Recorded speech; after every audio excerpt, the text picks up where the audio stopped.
बिस्मिल्लाहिर्रहमानिर्रहीम। अस्सलाम वालेकुम। मैं शेजी उल्लाह फिरासत। आप देख रहे हैं नेशनल और इंटरनेशनल न्यूज़ पर मुश्तमिल 4 टीवी का खुसूसी खबरनामा दुनिया भर से, यानी खबरें आपकी नज़र से। सबसे पहले हेडलाइंस। इमरान खान की हलफ बर्दारी में मोदी को बुलाया जा सकता है, तहरीक इंसाफ पार्टी ने दिया इशारा।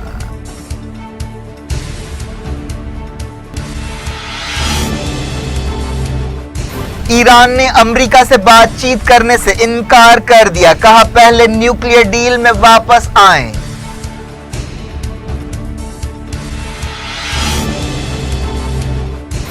सीरिया से ईरान को नहीं निकाला जा सकता, रशिया ने दिया इस्राएल को जवाब।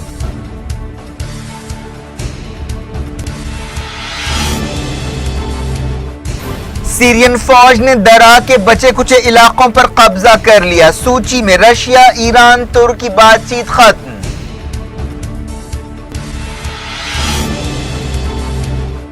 मुजाहिमत की ताईद में नज्म लिखने पर इस्राएली अदालत ने फलस्तीनी शायरा को जेल की सजा सुनाई।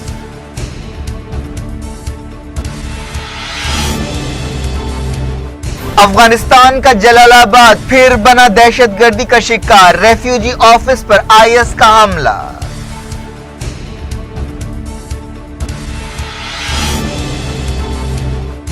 बर्तानिया की अदालत ने विजय माल्या की जमानत बढ़ाई, हिंदुस्तान से मुंबई जेल का वीडियो मांगा।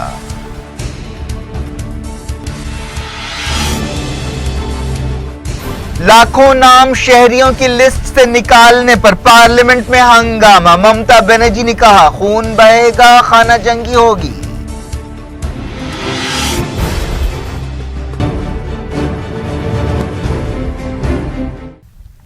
हेडलाइंस आपने देखी। अब खबरों की तफसील। इमरान खान की तहरीक इंसाफ पार्टी हलफ बर्दारी तकरीब में हिस्सा लेने के लिए Indian prime minister Narendra Modi और सार्क मुल्कों के लीडर्स को बुलाने पर गौर कर रही है। पार्टी के एक अहदेदार ने यह बात बताई। 65 साल इमरान खान की तहरीक इंसाफ पार्टी ने नेशनल असेंबली में सबसे ज्यादा सीटें हासिल की हैं। तहरीक इंसाफ के एक लीडर ने बताया कि पार्टी की कोर कमेटी ने मोदी और दूसरे सार्क लीडर्स को बुलाने पर गौर करने का फैसला किया है। इस सिलसिले में जल्द ही कतई फैसला किया जाएगा। एक दिन पहले मोदी ने इमरान खान से टेलीफोन पर बातचीत की थी और उनसे कहा था कि वो दोनों मुल्कों के बीच ताल्लुकात में एक नया दौर शुरू करना चाहते हैं। तहरीक इंसाफ के तर्जुमान फवाद चौधरी ने हलफ बर्दारी तकरीब में मोदी को बुलाने के इम्कान से इनकार नहीं किया। उन्होंने कहा कि आने वाले कुछ दिनों में वजारत खारजा से सलाह मशवरे के बाद कतई फैसला किया जाएगा। इमरान खान ने मुबारकबाद देने पर मोदी का शुक्रिया अदा किया और कहा कि दोनों मुल्कों के बीच मसाइल बातचीत के जरिए हल किए जाने चाहिए। तहरीक इंसाफ के लीडर ने कहा कि जंगों और खून खराबे की बजाय बातचीत से मसाइल हल करना चाहिए और अगर जंगों और खून खराबे का रास्ता चुना गया तो और ज्यादा सानहे पैदा हो सकते हैं। इमरान खान ने कामयाबी के बाद टेलीविजन पर खिताब करते हुए कहा था कि हिंदुस्तान और पाकिस्तान के दरमियान अच्छे ताल्लुकात हम सब के लिए बेहतर हैं। उन्होंने ये भी कहा था कि अगर हिंदुस्तान एक कदम आगे बढ़ेगा तो पाकिस्तान 2 कदम आगे बढ़ेगा। पाकिस्तान में बलूचिस्तान अवामी पार्टी ने इमरान खान की तहरीक इंसाफ पार्टी की तायद करने का ऐलान किया है। बलूचिस्तान अवामी पार्टी की नेशनल असेंबली में 4 सीटें हैं। इमरान खान ने कहा है कि वो 11 अगस्त को वजीर आजम की हैसियत से हलफ लेंगे। ईरान ने एक बार फिर अमेरिका से बातचीत के इम्कान से इनकार कर दिया है। ईरान की वजारत खारजा के तर्जुमान ने कहा कि अमेरिका की मौजूदा हुकूमत और मौजूदा पॉलिसियों के साथ अमेरिका के साथ कोई बातचीत नहीं की जा सकती। अमेरिका ने यह बात साबित की है कि वो बिल्कुल भरोसे के काबिल नहीं है। सदर हसन रूहानी के एडवाइजर ने ट्विटर पर कहा कि ईरान उसी वक्त बातचीत कर सकता है जब अमेरिका न्यूक्लियर डील में वापस आए और ईरानी कौम के हुकूक का एहतराम करे। इससे पहले अमेरिका के सदर डोनाल्ड ट्रंप ने कहा कि वो ईरान के सदर हसन रूहानी के साथ किसी भी वक्त बातचीत के लिए तैयार हैं। इटली के वजीर आजम के साथ व्हाइट हाउस में एक प्रेस कॉन्फ्रेंस से खिताब करते हुए ट्रंप ने कहा कि वो किसी भी शर्त के बगैर बातचीत के लिए तैयार हैं, लेकिन अमेरिका के secretary of state Mike Pompeo ने कुछ घंटे बाद ही CNBC पर पेश होते हुए बात शर्तें रख दी। CIA के साबिक चीफ माइक पॉम्पियो ने कहा कि हमने ये बात साफ की है कि अगर ईरान अपने लोगों के ताल्लुक से रवैये को बुनियादी तौर पर बदलने का वादा नहीं करता और اور اپنے رویے کو نہیں سدھارتا اور ایک قابل قبول نیوکلیر سمجھوتے کے لیے تیار نہیں ہوتا تو اس سے بات چیت نہیں کی جا سکتی. دوسری صورت میں صدر اس سے بات چیت کر سکتے ہیں. مئی کے مہینے میں امریکہ نے ایران کے سامنے بات چیت کے لیے 12 شرطیں رکھی تھیں لیکن ایران نے ان شرطوں کو رد کر دیا تھا. ایک دن پہلے بھی ایران کے وزیر خارجہ کے ترجمان نے کہا تھا کہ امریکہ کی موجودہ حکومت کے ساتھ کوئی بات چیت ناممکن ہے. ایرانی ریال کی قدر میں اب تک کی سب سے بڑی گراوٹ آئی ہے. امریکہ نے ایران کے خلاف بعض نئی پابندیاں لگانے کا اعلان کیا جس کے بعد ایرانی ریال کی قیمت میں گراوٹ کا رجحان دیکھا جا رہا ہے. بلیک مارکیٹ میں ڈالر کے مقابلے میں 1,12,000 ریال قیمت ہو گئی. پچھلے ہفتے یہ قدر 90,000 ریال تھی. اس دوران آکسفورڈ کی سینئر ماہر معاشیات مایا سنوسی کے حوالے سے عرب نیوز اخبار نے کہا کہ جب لوگ مقامی کرنسی پر سے اعتبار کھو دیتے ہیں تو ایسا تیزی سے ہوتا ہے. ایران کے صدر حسن روحانی نے ایک بار پھر نیوکلیر ڈیل کو چھوڑنے کے امریکہ کے فیصلے کی مذمت کی اور کہا کہ اب بال یورپ کی کورٹ میں ہے کہ وہ امریکہ کے فیصلے سے ہونے والے نقصان کی بھرپائی کرے اور اس سمجھوتے کو زندہ رکھے. روحانی نے ایران میں برطانیہ کے نئے سفیر باب میکٹ سے ملاقات کرتے ہوئے یہ بات کہی جنہوں نے اپنے تقرر کی دستاویزات ایرانی صدر کے حوالے کی. ایران کی ایٹامک انرجی آرگنائزیشن کے چیف نے کہا کہ نیوکلیر ڈیل کو بچانے کے لیے یورپ کا صرف پیکیج کافی نہیں ہوگا. انہوں نے ایک ٹی وی چینل سے بات چیت کرتے ہوئے کہا کہ اگر یورپی ملک ایسا کچھ کرتے ہیں تو یہ صرف ایک اچھے رشتے کی شروعات ہوگی. سیریا کی سرکاری فوج نے کئی نئے علاقوں پر قبضہ کر لیا. انسانی حقوق کی صورتحال پر نظر رکھنے والی تنظیم نے بتایا کہ سرکاری فوج نے درا کے بچے کچھ علاقوں پر کنٹرول حاصل کر لیا. حال تک ان علاقوں پر ISIS سے تعلق رکھنے والی ایک تنظیم جیش خالد بن ولید کا اثر تھا. سیریا کی صورتحال کے بارے میں رشیا، ترکی اور ایران کی اہم بات چیت ہوئی. یہ بات چیت رشیا کے سوچی شہر میں ہوئی جس میں سیریا کی موجودہ صورتحال، انسانی مدد، سیف زونز وغیرہ کے بارے میں بات چیت کی گئی. یہ بات چیت پیر کو شروع ہوئی جو منگل تک جاری رہی. یہ بات چیت آستانہ مذاکرات کا سلسلہ ہے. یونائیٹڈ نیشنز میں سیریا کے سفیر بشار جعفری نے بات چیت میں اپنے ملک کی نمائندگی کی. اسرائیل میں رشیا کے سفیر نے سیریا میں ایران کے رول کی اہمیت پر زور دیتے ہوئے کہا ہے کہ عالمی قانون کے تحت سیریا میں ایران کی موجودگی درست ہے اور ایران کو زبردستی سیریا سے باہر نہیں کیا جا سکتا. اناٹولی وکٹوروف نے اسرائیل کے چینل 10 سے بات چیت کرتے ہوئے کہا کہ ایران نے سیریا میں دہشت گردوں کے صفایا کی کوششوں میں بہت اہم رول ادا کیا ہے. اسرائیل کافی عرصے سے رشیا سے کہتا رہا ہے کہ وہ سیریا سے ایران کو باہر نکالے. عرب میڈیا میں کہا گیا کہ سعودی عرب اور اتحادی فورسز نے سعدہ صوبے میں بعض علاقے الحوثیوں سے چھین لیے ہیں. یہ بھی دعویٰ کیا گیا کہ اس حملے میں الحوثیوں کو بھاری نقصان ہوا. سعودی عرب کے چینل الاخباریہ نے خبر دی کہ فوج نے صوبے میں کئی اہم مقامات کا کنٹرول حاصل کر لیا.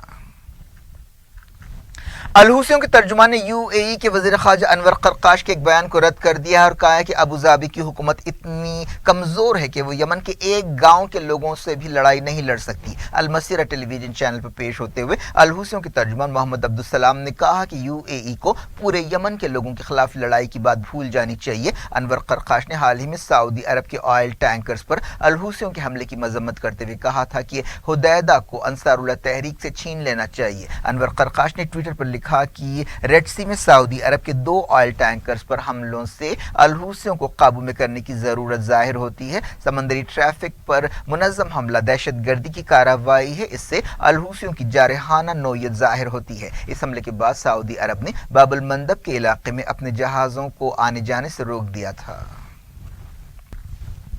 اسرائیل کی ایک عدالت نے مزاحمت کی تائید میں ایک نظم سوشل میڈیا پر لکھنے پر ایک فلسطینی شاعرہ کو 5 مہینے جیل کی سزا سنائی. دارین داتور اسرائیل کی شہری ہیں جنہیں نظارت ضلع کی ایک عدالت نے سزا سنائی. 36 سالہ داتور کو انٹرنیٹ پر دہشت گردی کو ہوا دینے کا مجرم قرار دیا گیا. انہوں نے اسرائیلی سپاہیوں کے ساتھ فلسطینیوں کی جھڑپوں کے ساؤنڈ ٹریک کے ساتھ یہ نظم آن لائن پیش کی تھی. فلسطینی شاعرہ کو اس سے پہلے بھی 3 سال نظر بندی کی سزا سنائی گئی تھی. انہیں اکتوبر 2015 میں گرفتار کیا گیا تھا. اس نظم کے الفاظ اس طرح ہیں کہ میں کبھی پرامن حل کے لیے راضی نہیں ہوں گی. میں کبھی میرے جھنڈوں کو نیچے ہونے نہیں دوں گی جب تک کہ میں ان لوگوں کو میری زمین سے نکال نہیں دوں گی. اس موقع پر فلسطینی شاعرہ نے کہا کہ انہیں عدالت کے فیصلے سے حیرت نہیں ہوئی ہے. میں جیل کی امید کر رہی تھی اور ایسا ہی ہوا. میں ایک فلسطینی ہوں. یہ معاملہ اظہار خیال کی آزادی کا ہے. پوری دنیا میری کہانی سنے گی. پوری دنیا اسرائیل کی جمہوریت کے بارے میں جانے گی. یہ جمہوریت صرف یہودیوں کے لیے ہے. عربوں کے لیے تو صرف جیل ہے. عدالت نے کہا کہ میں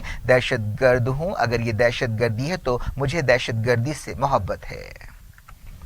इस दौरान फलस्तीनी शायरा की वकील ने कहा कि दातूर को एक हफ्ते बाद जेल भेजा जा सकता है, लेकिन वो इस फैसले के खिलाफ अपील करेंगे। और उन्होंने कहा कि मेरे ख्याल में नज्म लिखना जुर्म नहीं है, चाहे वो हुकूमत के खिलाफ ही क्यों ना हो। ये बहुत अफसोस की बात है कि एक मुल्क जो जमहूरियत पर यकीन रखता है सिर्फ एक नज्म की वजह से किसी को जेल भेजता है। फैसला सुनाने के बाद दातूर ने कहा कि मैं हर बात के लिए तैयार थी, मैंने ऐसा कुछ नहीं किया जिस पर मुझे अफसोस हो।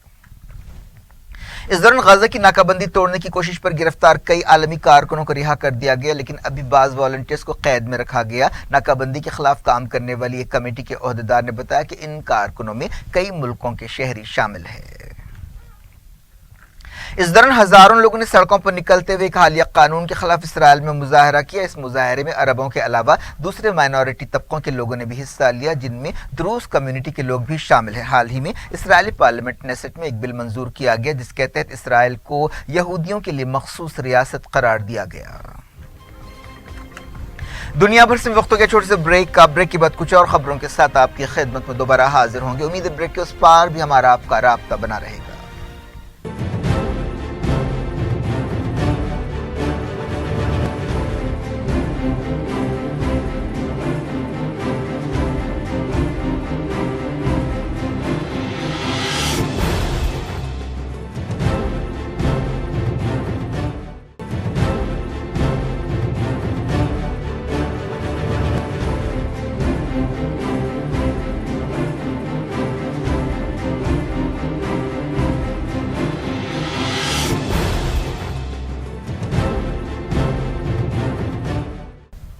Welcome back. आप देख रहे हैं अपना पसंदीदा खबरनामा दुनिया भर से और मैं शजीउल्लाह फरासत। इस खबरनामे में हम आपके लिए लाते हैं दुनिया की गोशे गोशे से आप ही की पसंद और दिलचस्पी की खबरें। आगे बढ़ने से पहले हेडलाइंस एक बार फिर।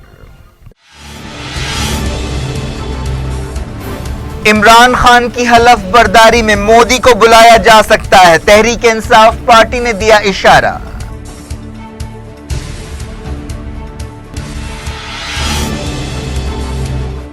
ईरान ने अमेरिका से बातचीत करने से इनकार कर दिया, कहा पहले न्यूक्लियर डील में वापस आएं।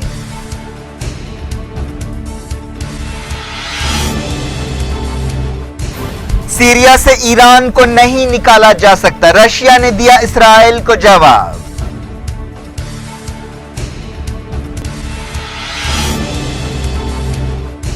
सीरियन फौज ने दरा के बचे कुचे इलाकों पर कब्जा कर लिया, सूची में रशिया, ईरान, तुर्की बातचीत खत्म।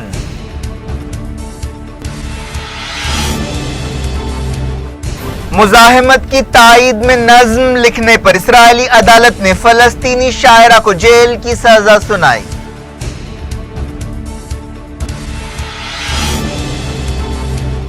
अफगानिस्तान का जलालाबाद फिर बना दहशतगर्दी का शिकार, रेफ्यूजी ऑफिस पर आईएस का हमला।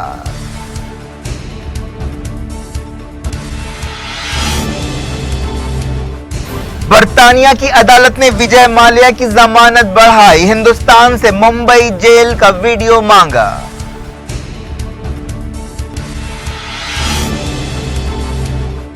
लाखों नाम शहरियों की लिस्ट से निकालने पर पार्लियामेंट में हंगामा, ममता बनर्जी ने कहा खून बहेगा, खाना जंगी होगी।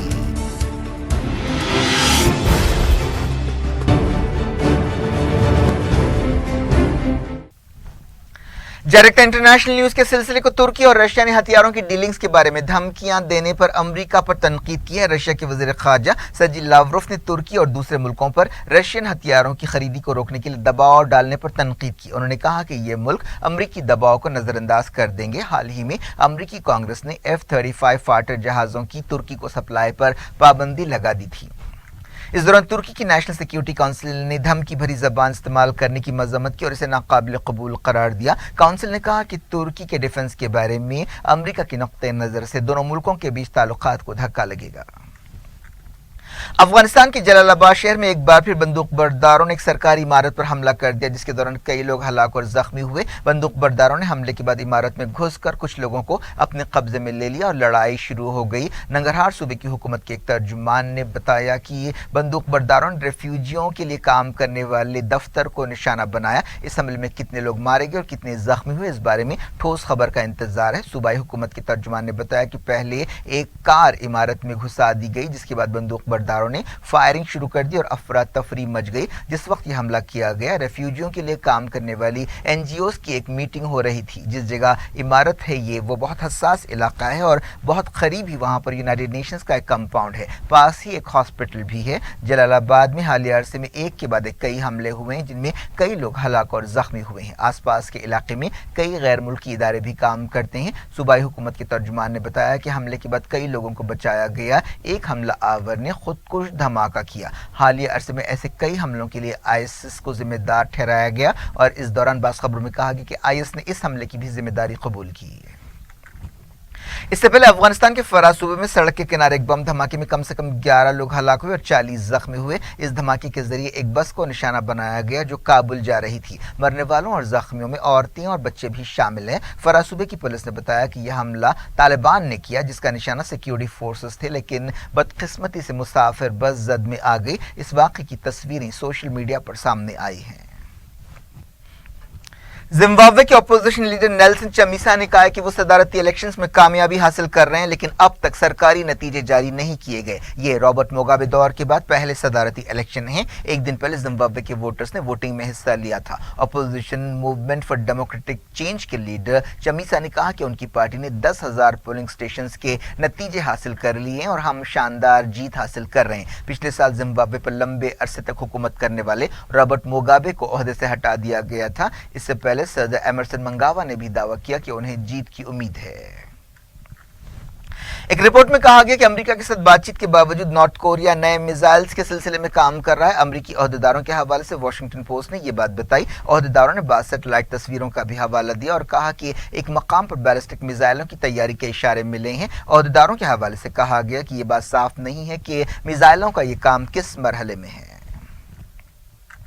دنیا کے کئی ملکوں سے 4,16,000 سے زیادہ عازمین حج مقدس فرض ادا کرنے کے لیے سعودی عرب پہنچ چکے ہیں۔ میڈیا کی ایک رپورٹ میں کہا گیا کہ سعودی عہدیداروں نے عازمین حج کی سہولت کے لیے ہر ممکن انتظام کیا ہے۔ سعودی عرب کے تمام سرکاری محکمے اللہ کے مہمانوں کے استقبال اور سہولت کے لیے کام کر رہے ہیں۔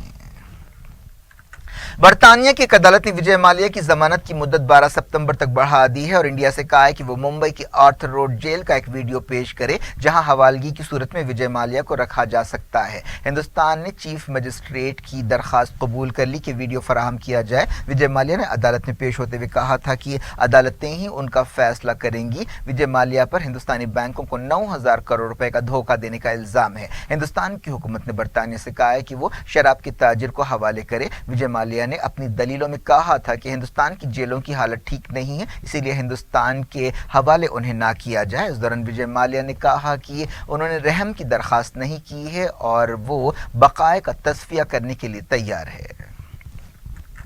آسام میں لاکھوں شہریوں کے نام سٹیزن شپ لسٹ سے نکالنے کے مسئلے پر بی جے پی اور اپوزیشن کے بیچ تکرار ہوئی۔ بی جے پی صدر امت شاہ نے آسامیوں کے حق کی بات کی۔ دوسری طرف ترنمول لیڈر اور ویسٹ بنگال کی چیف منسٹر ممتا بنرجی نے وارننگ دی کہ اگر اس متنازع لسٹ کو واپس نہیں لیا گیا تو ملک میں خون بہے گا اور خانہ جنگی ہوگی۔ امت شاہ نے تمام پارٹیوں سے مطالبہ کیا کہ وہ بنگلہ دیش سے دراندازی کے بارے میں اپنے نقطۂ نظر کو صاف کریں۔ انہوں نے ممتا بنرجی پر الزام لگایا کہ وہ ووٹ حاصل کرنے کے لیے نیشنل سیکیورٹی کو داؤ پر لگا رہی ہیں۔ امت شاہ نے یقین دلایا کہ 40 لاکھ لوگوں کے اعتراضات سنے جائیں گے۔ اس مسئلے پر راجیہ سبھا میں خوب ہنگامہ ہوا۔ امت شاہ نے کہا کہ کانگریس کے پاس national registrar of citizen NRC پر عمل کرنے کا حوصلہ نہیں تھا۔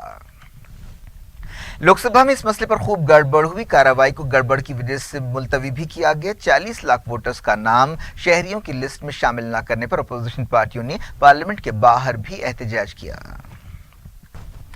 سپریم کورٹ نے کہا کہ آسام میں شہریوں کی لسٹ اس بات کی بنیاد نہیں ہو سکتی کہ کسی کے خلاف زبردستی کارروائی کی جائے۔ ایک دن پہلے اس لسٹ کا مسودہ جاری کیا گیا تھا جس میں 40 لاکھ لوگوں کے نام شامل نہیں ہیں۔ اس قدم سے بنگالی بولنے والے مسلمان متاثر ہوئے ہیں۔ ایسا الزام ہے کہ یہ لوگ بنگلہ دیش سے آئے ہیں۔ حکومت نے کہا کہ یہ صرف مسودہ قطعی فہرست نہیں ہے اور ان لوگوں کو اپنی شہریت ثابت کرنے کا موقع دیا جائے گا۔ سپریم کورٹ نے مرکزی حکومت سے کہا کہ وہ لوگوں کو اپنی بات ثابت کرنے کا موقع دے۔ جسٹس رنجن گوگوئی اور जस्टिस एफ नरीमन की बेंच ने इस मामले की सुनवाई 16 अगस्त तक मुलतवी की। ये मुसव्वदा सामने आने के बाद कई लोगों में खौफ और दहशत देखा जा रहा है। ऐसे अंदेशे पैदा हो गए हैं कि उन्हें मुल्क से बाहर किया जा सकता है। बाज़ एक्सपर्ट्स का कहना है कि इन लोगों के साथ वैसा ही सुलूक हो रहा है जैसा कई साल पहले म्यांमार में रोहिंग्या मुसलमानों के साथ हुआ था और उन्हें शहरियत से महरूम कर दिया गया था, जिसके नतीजे में रोहिंग्या मुसलमानों का इस कदर संगीन बहरान पैदा हुआ।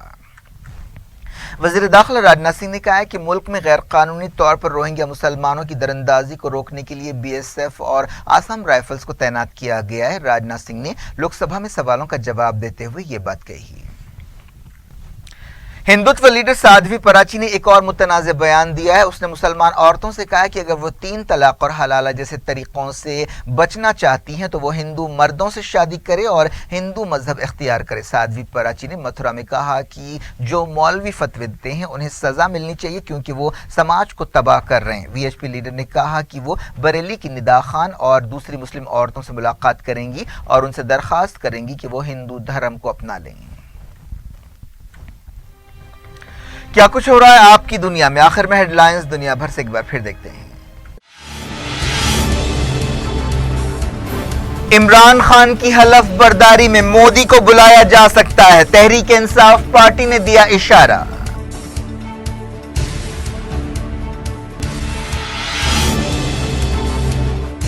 ईरान ने अमेरिका से बातचीत करने से इनकार कर दिया, कहा पहले न्यूक्लियर डील में वापस आएं।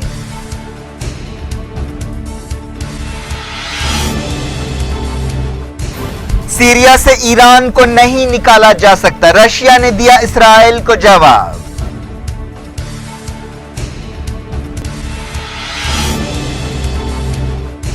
सीरियन फौज ने दरा के बचे कुचे इलाकों पर कब्जा कर लिया, सूची में रशिया, ईरान, तुर्की बातचीत खत्म।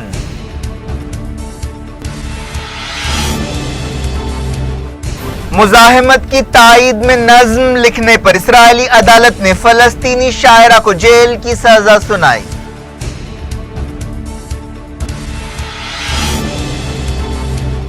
अफगानिस्तान का जलालाबाद फिर बना दहशतगर्दी का शिकार, रेफ्यूजी ऑफिस पर IS का हमला।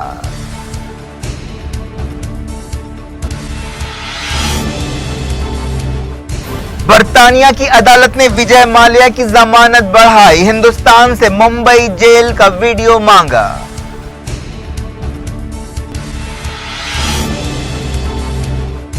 लाखों नाम शहरियों की लिस्ट से निकालने पर पार्लियामेंट में हंगामा, ममता बनर्जी ने कहा खून बहेगा, खाना जंगी होगी।